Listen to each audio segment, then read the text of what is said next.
तो ICICI bank के तिमाही नतीजे आ गए हैं और पहली नज़र में ये 15.5% मुनाफे की जो सालाना बढ़त है, यह आंकड़ा काफ़ी सुर्खियां बटोर रहा है। हाँ बिल्कुल। चलिए ज़रा इन नंबर्स के पीछे की कहानी समझते हैं। बिल्कुल। ये वित्त वर्ष 26 की पहली तिमाही के नतीजे हैं भारत के दूसरे सबसे बड़े प्राइवेट बैंक के। और जैसा द इकोनॉमिक टाइम्स ने रिपोर्ट किया है, हमारा इरादा भी यही है कि हेडलाइन नंबर से थोड़ा आगे जाएं और समझें कि बैंक की सेहत असल में कैसी है और ये परफॉर्मेंस क्यों आई है। हाँ बिल्कुल। तो स्टैंडअलोन नेट प्रॉफिट वो 12,768 करोड़ के पार चला गया।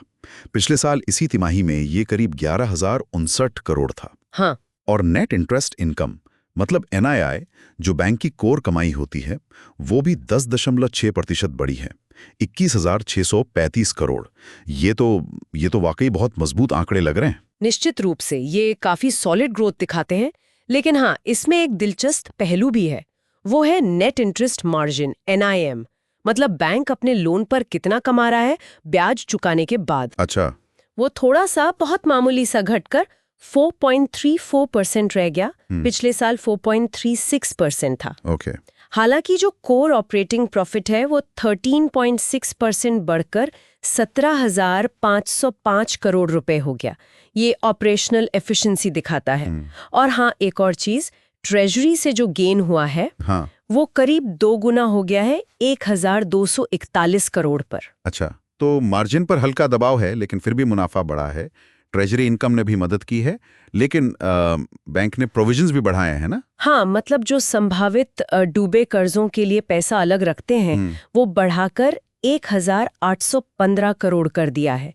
पिछले साल ये 1,300 करोड़ के आसपास था। सही। 1,332 करोड़ रुपए था पिछले साल। तो क्या ये थोड़ी चिंता की बात है? देखिए, इसे एकदम चिंता की बात शायद ना कहें, कह सकते हैं कि ये थोड़ी सावधानी का संकेत है। हमें ये भी ध्यान रखना होगा कि पिछले साल के वो जो 1,332 करोड़ रुपए के प्रोविजंस थे, उसमें ऑल्टरनेटिव इन्वेस्टमेंट फंड्स AIF, उससे जुड़े 389 करोड़ रुपए की रिलीज भी शामिल थी। वो एक वन ऑफ जैसा था। अच्छा, ओके। तो अगर उसे हटा दें तो इस साल की जो बढ़ोतरी है वो उतनी ज्यादा नहीं लगती। ये बस दिखाता है कि बैंक शायद आगे के जोखिमों को लेकर थोड़ा सतर्क है। समझ गया। तो मुनाफा मजबूत, प्रोविजंस बड़े हैं, पर उसका एक कॉन्टेक्स्ट है। ठीक है, अब आते हैं बैंक की असली ताकत पर, लोन और डिपॉजिट ग्रोथ। हाँ, उस मोर्चे पर क्या हाल है?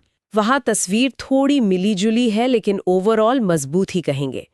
जो एवरेज डिपॉजिट्स है वो 11% सालाना बढ़कर 15 लाख करोड़ रुपए के ऊपर चले गए हैं। वाह। और घरेलू लोन बुक वो 12% बढ़ी है। पर यहाँ थोड़ी और गहराई में जाएं तो हाँ, सबसे बड़ा उछाल दिख रहा है बिजनेस बैंकिंग लोन्स में, करीब 30% की शानदार सालाना बढ़त। 30%? जी। बिजनेस बैंकिंग में? जी। ये तो काफी अहम बात है। हाँ बिल्कुल, ये शायद संकेत दे रहा है कि जो बड़ी और मध्यम कंपनियां हैं वो निवेश कर रही हैं, एक्सपैंड कर रही हैं। सही। लेकिन फिर रिटेल लोन का क्या हुआ? वो तो पिछले कुछ सालों से ग्रोथ का मेन इंजन रहा है। वहीं थोड़ी नरमी दिख रही है। रिटेल लोन की ग्रोथ धीमी हुई है, 6.9% सालाना पर आ गई है। अच्छा। और ग्रामीण लोन, उसमें तो असल में थोड़ी गिरावट, -0.4% दर्ज हुई है। कॉर्पोरेट लोन बुक ठीक ठाक 7.5% बढ़ी है। तो साफ है इस तिमाही ग्रोथ का ड्राइवर बिजनेस सेगमेंट रहा है। रिटेल और ग्रामीण थोड़े पीछे हैं।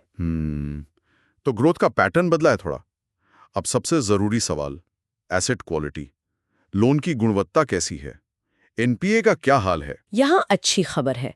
ग्रॉस NPA रेशियो सुधरकर 1.67% पर आ गया है। ओके। एक साल पहले ये 2.15% था, तो ये काफी अच्छा सुधार है। हाँ, ये तो बढ़िया है। नेट NPA भी थोड़ा कम होकर 0.41% पर है और बैंक की कैपिटल एडिक्वेसी रेशियो CAR वो 16.97% है, जो रेगुलेटरी मिनिमम से काफी ऊपर है।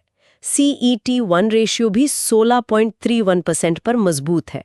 मतलब बैंक के पास पर्याप्त पूंजी है किसी भी झटके से निपटने के लिए। तो कुल मिलाकर देखें तो आईसीआईसीआई बैंक की ये तिमाही काफी मजबूत रही है।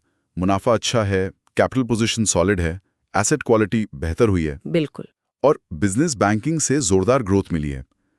हाँ, मार्जिन पर हल्का दबाव और रिटेल ग्रामीण लोन में थोड़ी सुस्ती, ये चीजें भी नोट करने वाली हैं। हाँ, संक्षेप में कहें तो यही तस्वीर उभरती है।